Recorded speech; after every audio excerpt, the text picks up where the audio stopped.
यह है प्रेमी का हृदय। देखो, त्रिपुरदास जी महाराज कायस्थ कुल में प्रकट हुए। ब्रजमंडल में शेरगढ़ है, वहां इनका जन्म हुआ था, वहां के निवासी थे। और आपके पिता राजमंत्री थे। बचपन से ही भगवत भक्ति के संस्कार थे। जिनमें कुछ दिव्य प्रकाश होता है वो बचपन से भगवत भक्ति का। जिनको ये लगता है कि जवानी में विषय भोग लें और बुढ़ापे में भजन करेंगे तो भूल जाए।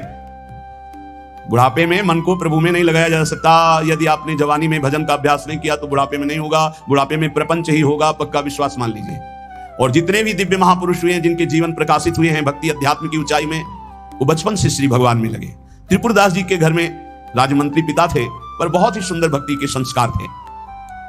एक बार आप पिता के साथ आगरा से किसी कार्य के लिए गिरिराज जी आए, तो यहां ठाकुर श्री श्रीनाथ जी का दर्शन किया। यही विराजमान थे अन्योर में, जहां जतीपुरा इधर ठाकुर जी यहीं प्रकट हुए हैं। श्रीनाथ जी अपने ब्रज के हैं, गिरिराज जी के।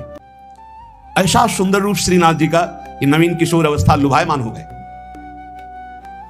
बहुत हट किया, अब मैं नहीं जाऊंगा, इन्हीं के दर्शन करूंगा, इन्हीं के पास रहूंगा। पिता राजमंत्री थे। वहां किसी परिचित से कहा, बालक है, हट करता है त्रिपुरदास, इसको हम छोड़ देते हैं 2-4-10 दिन यहां। देखो भगवान का विधान, यहां श्रीनाथ जी के दर्शन करेगा, फिर हम आदमी भेज देंगे, बुला लेंगे। अब वो दैवी योग से प्रेरित थे, पुत्र को यहां छोड़ दिया और वापस वो लौटे तो रास्ते में कुछ वैरी दल के राज सैनिकों दुष्टों ने घेर लिया और मार डाला, पिता को मार डाला। भक्तों के जीवन में प्रारंभ से ही विपत्तियों की बौछार हो जाती है, लेकिन आप ऐसा डरिएगा मत। क्या जिनके हृदय में भक्ति नहीं है उनके परिवार के लोग नहीं मरते क्या? जिनके हृदय में भक्ति नहीं वो क्या दुख नहीं भोगते क्या? ये अज्ञानी जन है, नहीं जानते। शरीर रचना के समय शुभ अशुभ कर्मों के अनुसार दुख सुख पहले से रच गया है। भक्ति तो हम आज कर रहे हैं, ये नई खेती है, ये भक्ति का फल नहीं है, वो दुख सुख पुराने हमारे कर्मों का फल है। जब आपने सुना, सूचना आई कि तुम्हारे पिता को बैरी दल ने मार डाला है, तो श्रीनाथ जी की तरफ देखा और कहा, आप तो हमारे पिता भी हो, मित्र भी हो, जीवन धन हो। हृदय में बड़ा आनंद हुआ कि चलो नाम मात्र का पिता अंतर्ध्यान हो गया, लेकिन मेरा जो अनंत जन्मों का पिता है उससे संबंध हो गया। अब तो मेरे श्रीनाथ जी के सिवा कोई नहीं है। एकदम निश्चिंत हो गए। रोज प्रभु के सामने भाव विभोर होकर रोया करते, नौ किशोर अवस्था, कि प्रभु अब आपके सिवा हमारा कोई नहीं है। एक दिन वल्लभाचार्य भगवान आचार्य चरण, जिनके दुलारे लाडिले श्रीनाथ जी हैं, वो सेवा में आए तो देखा है बालक बहुत एक दृष्टि से देखता है, रोता है। लाओ इस बालक को सामने लाया। ये है भगवत कृपा। जब भगवत कृपा होती है तब गुरु मिलते हैं, जब गुरु कृपा होती है तब भगवान मिलते हैं। जब भगवान की कृपा होती है तब गुरुदेव मिलते हैं, संत मिलते हैं। जब द्रवहि दीन दयालु राघो तो साधु संगति पाइए। और जब संत द्रवित होते हैं तब भगवान का साक्षात्कार होता है। बुलाया और परिचय पूछा, कौन है ये? तो कहा, अमुक राजमंत्री का पुत्र है, इनके पिता यात्रा में मारे गए हैं और ये बहुत आसक्त चित्त होकर श्रीनाथ जी को देखते हैं, श्रीनाथ जी से रोते हैं। त्रिपुरदास जी ने साष्टांग दंडवत किया वल्लभाचार्य जी को और कहा, प्रभु मैं मात्र पितृहीन, न मेरे माता है न पिता है, मैं अनाथ बालक हूं, बस मेरे नाथ तो श्रीनाथ जी ही हैं और आपके श्री चरणों का आश्रय दे दिया। प्रभु मुझ अनाथ दीनहीन को आप स्वीकार कर लीजिए। बहुत प्रसन्न हुए। इतना छोटी अवस्था में ऐसे शुद्ध शब्द, ऐसे भागवतिक चेष्टाएं। चलो आज अभी इसी क्षण मैं इसको दीक्षा देता हूं। आचार्य श्री वल्लभाचार्य जी विधि पूर्वक दीक्षा देकर ब्रह्म संबंध कराया। कुछ दिन तक पास रखा और कहा, वापस जाओ घर। श्रीनाथ जी की सेवा की भावना रखो, निरंतर चिंतन करो, ध्यान में श्रीनाथ जी का स्मरण रखो, भक्ति में जीवन व्यतीत करो। हमारा सदैव कृपा प्रसाद तुम्हारे साथ है। गुरु आज्ञा तत्काल श्रीनाथ जी से उनके जो परिचय के थे ले गए। यवन राजा था, उनके राजमंत्री थे पिता। तो जब नौ किशोर अवस्था से थोड़ा बड़े हुए तो इनके पिता का पद इनको दिया, राजमंत्री बना लिया। अब ये राजमंत्री में जितना वैभव मिलता, तो इन्होंने एक बात सत्य समझी कि धन की सच्ची योग्यता क्या है? बोले संतों के मुख में चला जाए, संतों की सेवा में चला जाए, भगवंत सेवा में लग जाए, सो धन धन्य प्रथम गति जाकी। धन की सार्थकता है। ये भागवतिक सरकारी बैंक है। जैसे भारतीय सरकारी बैंक में जमा करो, जब चाहो ले लो ब्याज सहित, ऐसे भागवतिक सरकारी बैंक है। गौ संत जन, ब्रह्म ऋषि जन, भगवान के श्री विग्रह की अर्चा पूजा और किसी ऐसे असहाय की, जो बीमार है, जो अपवित्र है, असमर्थ है, उसकी सहायता भगवत भाव से कर देना, उसमें जो धन खर्च होना, ये सब भागवतिक बैंक में जमा होता है, आपको मिलेगा, ब्याज सहित मिलेगा। हमारे प्रभु की बैंक में परसेंट बहुत ज्यादा मिलते हैं। 1 रुपया का लाख गुना ब्याज मिलेगा। देखे ये जो आप देखते हैं कि अमुक अमुक पद पर बैठ गया, अमुक राजा बन गया, अमुक अमुक बन गया। ये पूर्व जन्म का है, पूर्व जन्म का आप देखते हैं छा गया, ये पूर्व जन्म का सुकृत है। वैभव ऐश्वर्य चरण चूम रहे, वाह वाही हो रही, ये सब पूर्व का पुण्य है, एक का लाख गुना। पर इस बैंक में विश्वास नहीं होता, किसी किसी को विश्वास होता है, और इस बैंक में जमा कर देने पर अगर आपने कह दिया तो तत्काल वो फल जो गुणा करके आपको प्लस मिलना था नहीं मिलेगा। ध्यान कर लेना। यदि माइक से हो गया कि अमुक जगह के अमुक भगत ने 5,000 रुपए दान किए, भगवान इनका मंगल करें, तालियां बज गई, हो गया, उड़ गया, आपके बैंक का ब्याज उड़ गया, गया। जैसे सभा में खड़े होकर अपने पाप को स्वीकार कर ले तो उड़ गया, खत्म पाप। ऐसे सभा में यदि पुण्य स्वीकार कर ले तो खत्म। बुजुर्ग जन कहते थे कि दान ऐसा करे कि दाएं हाथ से दे, बायां हाथ न जाने। नेकी कर दरिया में डाल, कोई जान न पावे, तब लाख गुना हमारी भागवतिक बैंक से उसे मिलता है। ये तो हुआ अपना धन देने पर। और अगर ये बात हो जाए कि हे प्रभु आपकी वस्तु आपको समर्पित करते तो भगवान मिल जाएंगे, तो दियम वस्तु गोविंदम तुभ्यमेव समर्पये। ये निश्चय किया त्रिपुरदास जी ने कि राजमंत्री पद से जो भी धन आएगा मैं केवल सेवक की तरह प्रसाद से शरीर पोषण करूंगा, सारा धन संत सेवा और भगवंत सेवा में लगाऊंगा। उस श्रीनाथ जी के लिए नियम लिया, प्रतिज्ञा ली कि हर साल सर्दी में दगला बनवा कर भेजेंगे, रत्नों से हीरो से जटित बढ़िया पोशाक सर्दी की, सुनहरे गोटे सुंदर सुंदर रत्न जटित।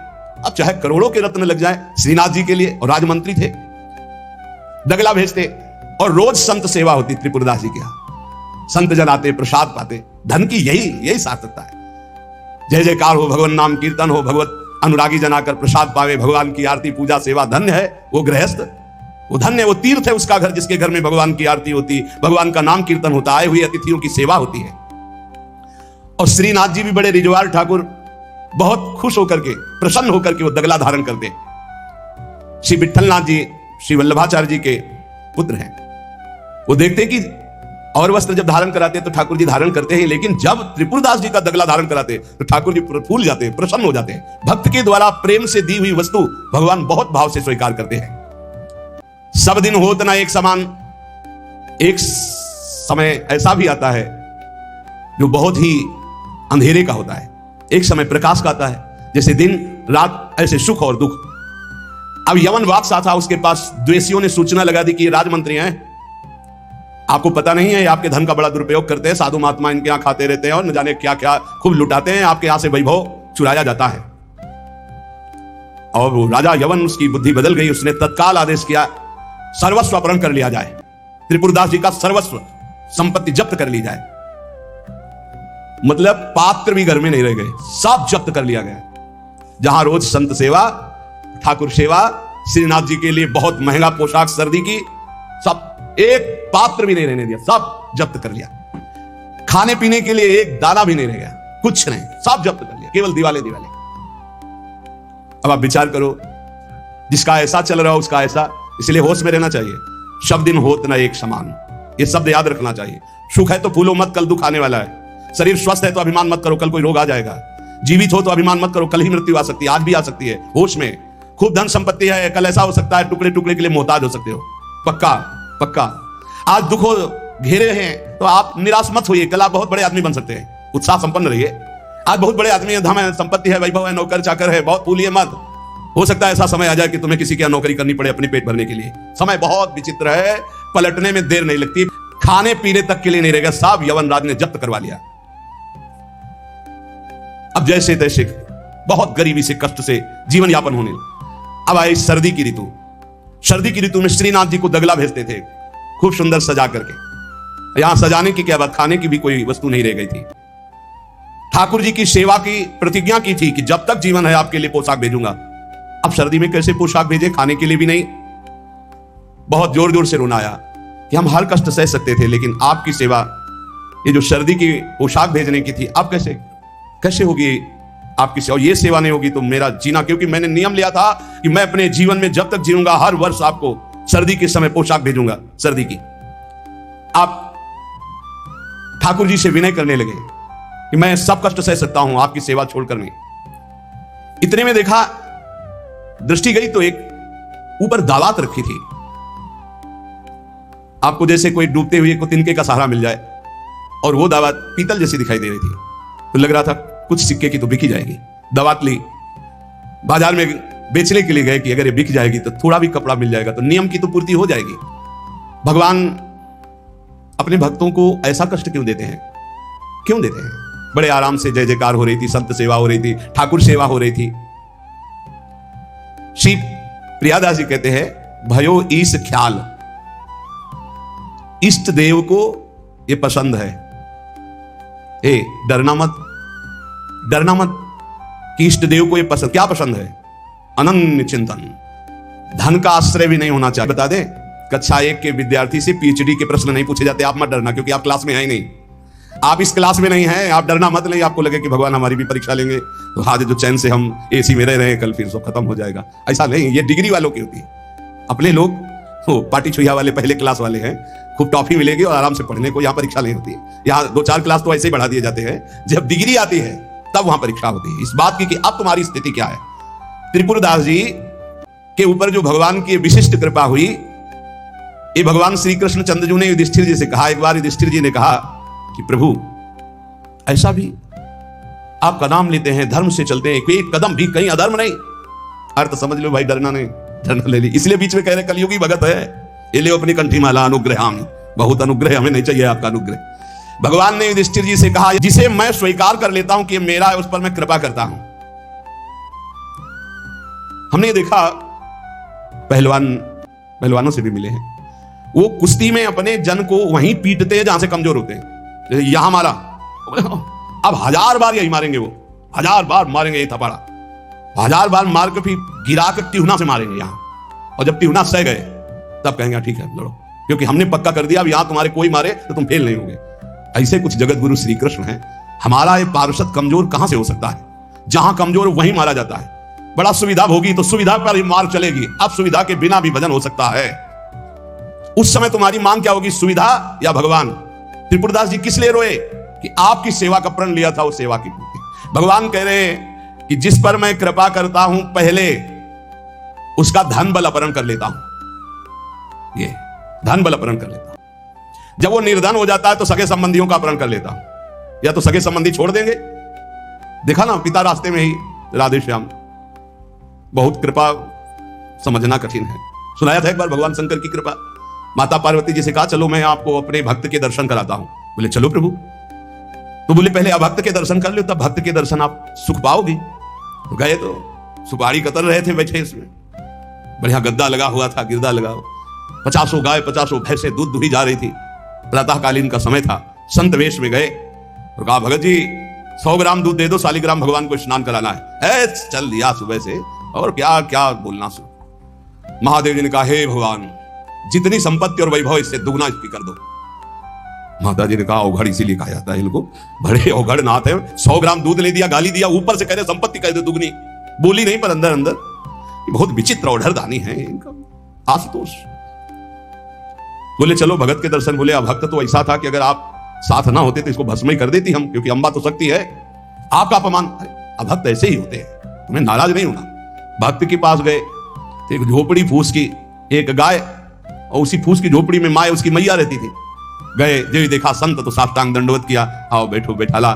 100-200 ग्राम गाय का दूध होगा, वो बढ़िया पान करने को ले दिया। प्रभु थोड़ी देर भगवत चर्चा हुई। भगवान श्री ने कहा अच्छा भाई चलते हैं, हम तो विचरण करते रहते हैं। बोले संत भगवान कभी पुनः कृपा करके आना हूं। कुटिया के बाहर निकले और कहा हे करुणा निधान भगवान, इसकी गैया और मैया दोनों हटा दो, मार दो। अंबा जी ने कहा बर्दाश्त नहीं होगा। 100 ग्राम दूध नहीं दिया तो उसको दुगना संपत्ति दे दी, और एक गाय पूरा दूध आपको पिला दिया, और मैया बातचीत करने के लिए थी उसको भी आपने मार दिया। कहा कि वो ये क्या है? बोले अभी तुम नहीं समझे। जब इतनी संपत्ति में साधु अपमान करके ऐसी गालियां देता है, जब डबल संपत्ति होगी तो ऐसा अपराध करेगा घोर नर्क जाएगा, समझो। और इसका कुछ मन मैया में जाता है, कुछ गैया में जाता है। दोनों भगवान के पास गए, अखंड हमारा चिंतन करेगा या हमें लीन हो जाएगा। माता जी का ये बात तो सही। तो बोले जिस पर मैं कृपा करता हूं, इस माया प्रपंच से उसे अपने स्वरूप में स्थित करता हूं। वो जरूरत देखो, जरूरत है। ऐसा नहीं कि एक बुखार की दवा सबके साथ चलेगी, बुखार की भी क्वालिटियां हैं, समझना। मलेरिया है तो उसके लिए अलग, डेंगू है तो उसके लिए अलग, साधारण वायरल है तो उसके लिए अलग। हम लोग साधारण बुखार वाले हैं, चिंता मत करो। ऐसे हाई इंजेक्शन नहीं लगेंगे जैसे त्रिपुरदास जी के लगे, या प्रहलाद जी के लगे, या नरसिंह मेहता जी के लगे, या मीरा जी के लगे। अपने लोगों के नहीं लगेंगे। बहुत ऐसे वायरल, जैसे ऋतु का बुखार है ना, अपने लोग ऐसे बुखार के मरीज हैं। डेंगू वाले नहीं है कि भर्ती हो जाए प्लेटें कम हो रही, डरना मत। अलग अलग बुखार की जैसे दवा, ऐसे अलग अलग भक्ति की स्थिति की परीक्षा होती है। अब इसकी स्थिति क्या होगी, वो तो जगत पावन करने वाले भगवान ये देखते हैं। बहुत सुंदर बात है ये, अगर समझ में आ जाए। भगवान अंधकार का नाश कर देते हैं, भगवान स्वप्न का नाश कर देते हैं। ये सब स्वाप्निक जगत है। अब मोह ममता से युक्त इसलिए डर जाओगे, तो हम कह रहे हैं तुम्हारे साथ ऐसा होगा ही नहीं, क्योंकि तुम उतनी स्थिति के ही नहीं हो। डरना मत, सच्ची मानिए। क्या चक्रवर्ती सम्राट अम्बरीश जी भगवान के भक्त नहीं है? ध्रुव जी भगवान के लिए भजन करने के लिए गए तो आज ऐसा पद मिला कि त्रिभुवन में किसी को नहीं। सुदामा जी को दरिद्रता प्राप्त थी और सुदामापुरी की रचना हो गई जैसे द्वारिकापुरी की रचना। आप हमारे श्री कृष्ण के प्रति ऐसा ना सोचे, ये जो कह रहे हैं बड़ी गुप्त बात है। उसके अंदर के ममत्व का नाश कर देते हैं, उसके अंदर के अज्ञान का नाश कर देते हैं। क्या आप अपने अज्ञान का नाश करवाना नहीं चाहेंगे? यहां अज्ञान की वृत्ति के नाश की बात। आप ऐसा मत सोचिएगा। और आज तक कोई भक्त आपको भिखारी नहीं मिलेगा। आप ध्यान दीजिएगा, पुरुष से लेकर के जहां दृष्टि डालिए, जहां भक्तों को, आपके 4 घर में लोग होते हैं, उनके भोजन की व्यवस्था में आप चिंतित रहते हैं। समझ रहे? जब हम मांग के खाते थे तो भूखे रह जाते थे, और जब भरोसे पे हैं तो 300-400 लोगों का बाल भोग, राजभोग और शयन भोग अपने आप हमारे प्रभु पूरा करते। तो हरिष्यता धनम, तुम्हारा घर कितना बड़ा है, हमारे घर में कितने बैठे देख लो। घबराना मत, इसलिए हम कह रहे, डरना मत, अब इसीलिए कह रहे। नहीं तो आपको लगेगा भगवान कहते क्या आप दुख का नाश नहीं करवाना चाहेंगे? ये भक्ति दुख का नाश करके सर्वतोभावेन महासुख प्रदान करने के लिए है। भगवान कह रहे हैं फिर उसके परिवार वाले उससे प्यार नहीं करते। क्या झूठे प्यार में फंसे रहकर जिंदगी गंवाना चाहोगे? क्या आप ये नहीं जानोगे कि तुम्हें कोई प्यार नहीं कर रहा? क्यों झूठ में जीवन व्यतीत करना चाहते हो? सच्ची कोई प्यार नहीं कर रहा, कोई प्यार, अपने सुख के लिए प्यार कर रहा है, कोई तुम्हें प्यार नहीं कर रहा। तो भगवान कह रहे हैं मैं परिवार से भी उदासी पैदा, कोई उसको प्यार नहीं करता। असलियत में आ गई बात कि कोई प्यार नहीं करता।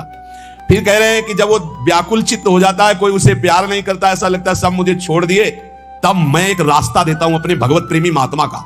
वो विशुद्ध संत से मिलता है, और जब संत से मिलता है तब मैं उसे अपनी कृपा से ऐसा सराबोर कर देता हूं, अनुग्रह की वर्षा कर देता हूं, और वो मेरे में डूब जाता है। महाभागवत जन्म जन्मांतर के पापों का नाश करके महान सुख की प्राप्ति। ये है रहस्य हमारे प्रभु का, जो भक्तों के जीवन में जगह जगह पर दुख दिखाई देता है। वो हर मोड़ में ईंट खड़ी कर देते हैं, इधर चल सीधे। ये इतना फिसड्डी मन है कि अगर वो कृपा न करे तो माया में फंसा रहे, पर वो ऐसे ईंट रखते चले जाते, निकल मेरी तरफ बढ़कर आ जा। अब त्रिपुरदास जी बाजार गए तो उस समय उन्हें 100 पैसे मिले, 1 रुपया। 1 रुपया कपड़े की दुकान में गए, मोटी मार्किंग उनको। अब जहां इतना कीमती वस्त्र, सोने के गोटे, हीरे लगाकर सुंदर ऐसी पोशाक भेजते थे, वहां आज स्थिति की मार्किंग कैसे ठाकुर जी को भेजे? लाल रंग से लगा, लाल रंग अनुराग का रंग, सफेद मार्किन लाके आंसू गिरते जा रहे हैं कि नाथ ये मोटा मार्किन आपके तो दास दासियों के लायक था, आपको कैसे? पर कुछ नहीं है। अनुराग में भीने हुए नेत्रों से अश्रुधार बह रही है, हृदय में भारी दीनता है, और ऐसी ही वस्तु प्रभु को बहुत पसंद आती है। हमसे अगर दी जाएगी 5 किलो सोने का छत्र, तो 4 लाख योजन का सोने का पहाड़ है उनकी मृत्यु लोक में। 5 किलो क्या होता है? साहस नहीं हुआ, रंगा लाल रंग में, प्रेम रंग में रंग कर रख लिया, पर साहस नहीं हुआ कि मैं जाकर के श्रीनाथ जी को दूं। कैसे दूं? अब उनके मन में एक बहुत पीड़ा है, और देखो भगवान अपने भक्त की बात को अंतर से जानते हैं। त्रिपुरदास जी के हृदय में दैन्य, और दैन्य भगवान को बहुत प्रिय है। भगवान को मूल्यवान वस्तुएं प्यारी नहीं, भगवान को जो प्यारी वस्तु है वो दैन्य है, दीनता। इतने में विधान बना, गोसाई जी के सेवक श्रीनाथ जी की सेवा के लिए जो भक्तजन थे उनके यहां विचरण किया करते थे, अचानक दृष्टि में पड़े त्रिपुरदास जी के। देखा ये तो श्रीनाथ जी के सेवक हैं, जो गोसाई जी के पार्षद हैं, और ये तो सेवा सामग्री श्रीनाथ जी को पहुंचाते हैं। तो आपने प्रणाम किया, घर लिवा गए, कुछ खाने पीने के लिए व्यवस्था ही नहीं। कैसी कैसी, कहां राजमंत्री का सुख और कहां, बहुत संकोच में भरे हुए वो मार्किन निकाल के लाए जो लाल रंग से रंगी थी, और कहा हाथ जोड़ करके कि हर वर्ष प्रतिज्ञा थी कि श्रीनाथ जी को पोशाक भेजेंगे, पर भगवत कृपा से वैसा विधान बन गया है। यद्यपि ये श्री गोसाई जी के किसी दास दासी के पहनने योग्य भी नहीं है, फिर ये श्रीनाथ जी के श्री अंग के लिए तो क्या होगी। पर आप क्या इस भेंट को वहां तक पहुंचा देंगे? भंडारी को दे देना, पर गोसाई जी को कुछ मत बताना, ना मेरी स्थिति बताना कि खाने को भी नहीं, और ना ये बताना कि मार्किन भेजा, कुछ मत कहना, उनको दुख पहुंचेगा। केवल भंडारी को दे देना, वो जो चाहे जैसे चाहे, यद्यपि वे श्रीनाथ जी के योग्य तो है ही नहीं। देखो भगवान बड़ा हृदय में सुख हो रहा है उस वस्त्र को लेकर, वो जो भगवत पार्षद है। आज तक उनको ऐसी भेंट, इतनी इतनी भेंट मिलती थी श्रीनाथ जी के पास ले जाने के लिए, लेकिन ऐसा सुख नहीं होता था जैसा त्रिपुरदास जी ने रो करके जब मार्किन दी लाल रंग से रंग के, उनको एक अपार सुख हो रहा है। त्रिपुरदास जी का वस्त्र लेकर बड़े प्रेम में डूबे हुए भगवत पार्षद गए और भंडारी जी से कहा कि आपसे तो कुछ छुपाव है नहीं, ये त्रिपुरा दास जी का दिया हुआ वस्त्र है, यद्यपि बहुत कष्ट में उनका जीवन है, फिर भी उन्होंने ये सेवा भेजी। आप इस सेवा का आदर करना, अपमान मत करना कि कहीं फेंक दे, मार्किन कहां ठाकुर जी के श्रीअंग पोशाक वाल। तो उन्होंने, भंडारी ने कहा कि इसका सही प्रयोग करेंगे। तो जो ठाकुर जी की पोशाक थी उसको बांधने के काम में ले लिया। उन नए वस्त्र जो मार्किन आई उसमें रखकर ठाकुर जी की पोशाक बांधकर और उसे अलमारी में रख ली। परम स्नेही ठाकुर जी कांपने लगे। जब श्रृंगार हुआ तो सर्दी का समय था, कांपने लगे श्रीनाथ जी। जब श्री आचार्य चरण सेवा में गए तो कहने लगे मुझे बहुत जोर की ठंड लग रही है।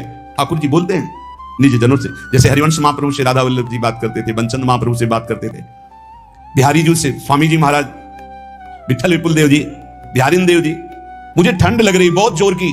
बोले जय जय, अभी उपाय करता हूं। तत्काल बड़े गरम गरम महंगे वस्त्र धारण कराए। ठाकुर जी फिर बोले बहुत ठंड लग रही है, बहुत ठंड लग रही। कहा जय जय, अभी उपाय करते हैं। तुरंत अंगीठी जलाई गई, सामने अंगीठी ऐसे सुंदर नवीन कोमल उनके वस्त्र उठाए गए। ठाकुर जी फिर कांप के कहते मुझे बहुत ठंडी लग रही। श्री विठल नाथ जी गोसाई जी समझ गए कि यह साधारण ठंड नहीं है, ये किसी भक्त के हृदय की जो पीड़ा है उसी की एक कपकपी है। गोसाई जी बहुत संकुचित होकर बोले जय जय, अब क्या उपाय करूं? आपको सुंदर सुंदर दगला पहना दिया, सुंदर गरम वस्त्र उठा दिए, अंगीठी आपके साथ, फिर भी आप कह रहे हैं आपको ठंड लग रही। एकदम ध्यान गया। उन्होंने कहा किसी भक्त के वस्त्र का तो अपमान नहीं हो रहा है। सेवक को बुलाया, तत्काल बही खाता लाओ, इस वर्ष किसकी किसकी पोशाक आई है, किसकी नहीं आई। बही खाते में सुनाया गया, लेकिन त्रिपुरदास जी का नाम नहीं था। त्रिपुरदास जी का नाम इसलिए नहीं लिखा कि कोई पोशाक ही नहीं थी, मार्किन लाल रंग से भेजी गई थी। श्रीनाथ जी बड़े स्नेही हैं, बहुत प्यार करने वाले हैं। विठल नाथ गोस्वामी जी ने कहा त्रिपुरदास जी का नाम नहीं सुनाया, हर वर्ष भेजते थे, क्या इस वर्ष पोशाक नहीं भेजी? देखो एक तो भगत होते हैं कुछ फुलरा चढ़ता 4 दिन की भक्ति का, सोडा वाटर की तरह मार फूल के एकदम, और एक भक्त होते हैं जो गंभीरता पूर्वक कदम बढ़ा, जितनी सेवा तो बढ़ाते चले गए, पूरा जीवन समर्पित कर दिया। और एक होते हैं एकदम फुलरा की तरह से बढ़े और बस खत्म। हमें लगता है कि भक्ति सोडा वाटर वाली ना करो, क्षणिक वैराग्य वाली मत करो, एक कदम बढ़ाओ पर बहुत मजबूत बढ़ाओ। जीवन में चाहे जितना संकट आ जाए, उतने कदम जो हम बढ़ चुके हैं भक्ति के, पीछे नहीं लौटेंगे, चाहे मृत्यु क्यों ना हो जाए। ऐसी दृढ़ निष्ठा रखनी चाहिए, तभी माया पर विजय प्राप्त होती है। पोशाक हर वर्ष त्रिपुरदास जी भेजते थे, उनका नाम बही खाते में था, क्यों नहीं भेजा? सेवक ने कहा राजकोप के द्वारा सारा धन उनका नष्ट कर दिया गया, छीन लिया गया है, तो कुछ नहीं भेजा? नहीं भेजा है। मार्किन भेजी, लाल कपड़े में, लाल रंग में रंग करके कपड़ा आया है, वो ठाकुर जी की पोशाक लायक है नहीं, इसलिए ठाकुर जी की पोशाक रखकर उसमें। गोसाई जी ने कहा अच्छा अच्छा, आप समझ में आया, इसीलिए ठाकुर जी को ठंडी लग रही। अरे जल्दी वो कपड़ा लाओ, जल्दी कपड़ा लाओ। और तत्काल दर्जी को बैठा कर तत्काल सिलवाया, और ठाकुर जी को जे ही अंग में धारण करा, ठाकुर जी मुस्कुरा दिए और बोले हाँ अब सर्दी दूर हो गई।